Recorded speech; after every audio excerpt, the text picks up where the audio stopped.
بسم اللہ الرحمن الرحیم۔ السلام علیکم ورحمۃ اللہ وبرکاتہ۔ عابد راضی چینل کی طرف سے آج میں اپنے دوستوں کو رسول اللہ صلی اللہ علیہ وآلہ وسلم کا ایک فرمان بتاؤں گا۔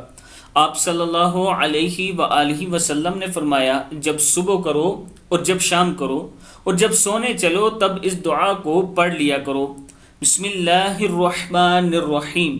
اللہم عالم الغیب والشہادہ فاطر السماوات والارض رب كل شيء ومليكه اشهد ان لا اله الا انت اعوذ بك من شر نفسي ومن شر الشيطان والشرك وان اقترف على نفسي سوءا او اجره الى مسلم۔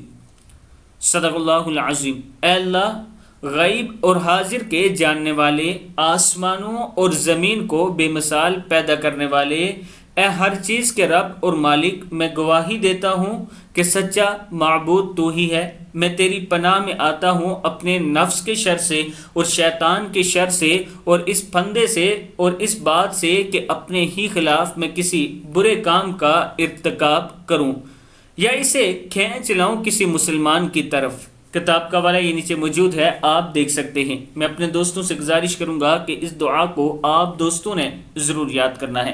السلام علیکم ورحمۃ اللہ وبرکاتہ۔